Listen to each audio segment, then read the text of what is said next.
everybody. Welcome to this week's ChannelTech VideoCast. I am Charlene O'Hanlon, Senior Executive Editor at the VAR Guide. And as always, I am here with Diane Krakora, CEO of PartnerPath. Hello, Diane. How are you? I'm great, Charlene. Good to see you. Great to see you. I'm glad to see you survived the July 4th weekend. Barely, but yes, I survived. Awesome.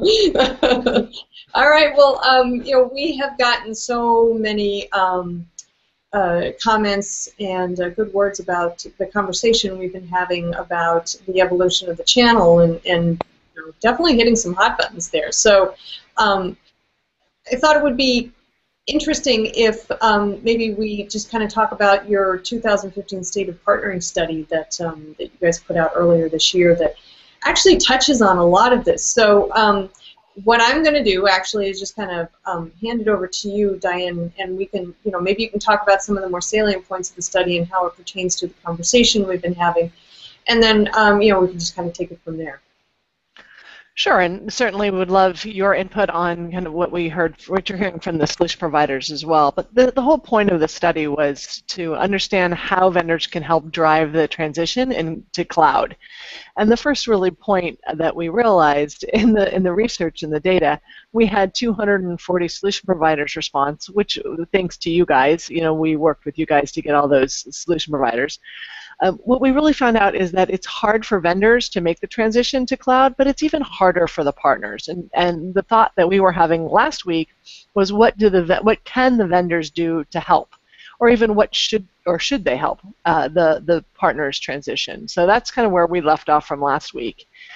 And then really the couple points around if the vendors decide to help the partners in this transition, it's really all based around the partner's profitability and the partner really understanding their profitability in a cloud model and helping that transition.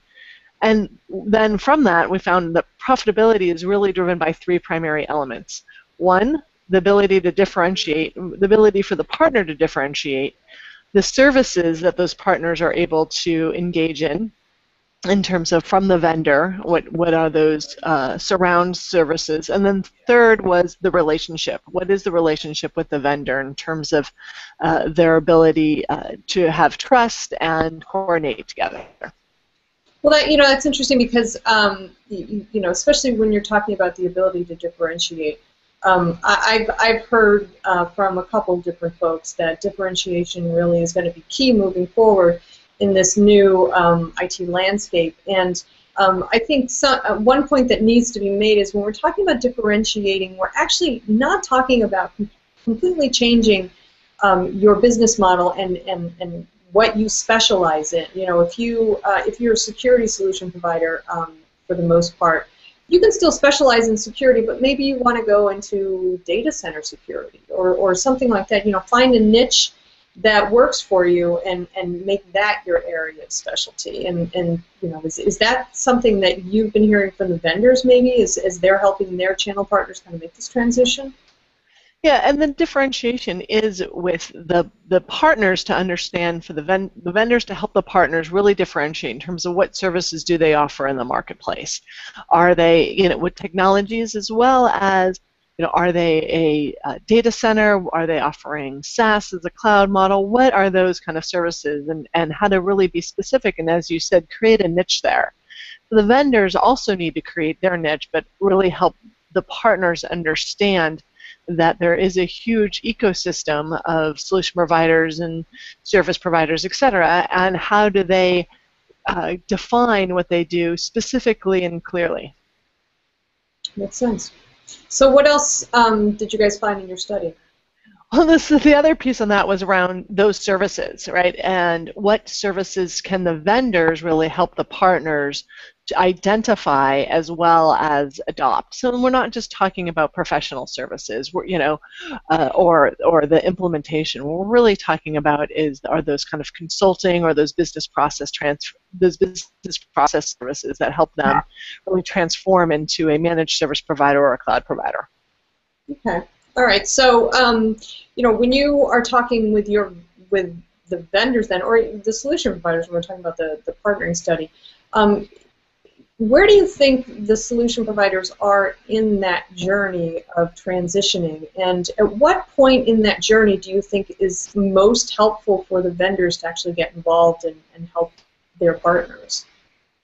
Well, I think most of the partners are at least starting, at least from the data, they have said if they haven't already made investments in a transition in our cloud, that they certainly are expecting to increase those investments in this coming year and years. And the more that the vendors can help, particularly early on, to help establish what are those services, what are those differentiation, what are those messages, how do they work together? That third piece was, what's the relationship? How do they work together in terms of at a field level and that relationship there? I think that really helps the partner get a foothold in a new business model. So what about those vendors or those solution providers then that really don't have,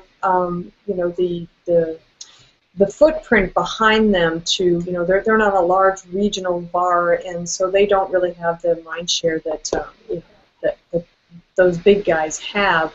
How do they survive in this new relationship where really relationship is everything? So if the better the relationship you have with the vendor, the more love you're going to get. But if you if you're not selling $10 million worth of technology from that particular vendor, you're not going to get the same kind of love. But obviously, for the solution provider to grow, they've got to get larger. So and they've got to be able to make this transition. So it's kind of a catch-22. It seems like for the smaller solution provider. So what can they do in this instance? It is a catch-22, especially when we're talking about the larger solution providers get more discount, more deal registration discount, more MDF, et cetera, to create that. But I think the smaller guys can really create those relationships at the field level. If they know who the field sales guys are for the vendors, to be able to create that trust and that connection at the field level, which helps them be the solution provider of choice for that guy, for that field sales guy. And then they kind of people like to sell to and buy from people they know, right? So I think if they can really build that through social events, truly not social networking, but actually physical, like face-to-face stuff. No, cocktails always help, right? Or virtual face-to-face, so does this count? Totally, because we had a good half an hour of conversation before we started this. Well then, I imagine then that one way for them to do that is by that, differentiating themselves. If they're going to be a small VAR, if they are a small VAR, and they're going to survive, they're going to need to differentiate. And I would think that if they do a good job of differentiating themselves, they're going to get larger and they're going to have that love from the vendor that maybe they're not seeing now as a more general VAR. Especially if they can differentiate themselves with that field sales guy or the field sales guys in that, kind of in their territory patch, and be able to have almost that mini brand of, this guy's really great at financial services, right? They're really great. He's done 6 banks, right? And taken 6 banks to the cloud. He's our bank guy, right? So how do you get that kind of mini branding going on with that differentiation? Take those successes as a solution provider that you've had and really hone them into your messaging, even as you're promoting yourself to your vendors, right? You have to promote yourself to the vendors as well once you really have that niche or that differentiation. Right. So one other thing I wanted to touch on real quick is profitability. I know that was one of the 5 points that is in your state of partnering study. And as we're talking about making this transition, obviously profitability is going to be impacted on both the vendor side and the solution provider side. So, what's the give and take there? I mean, what are vendors saying and solution providers saying that they need to do, and what do they need to accommodate to be able to help the solution providers successfully make this transition?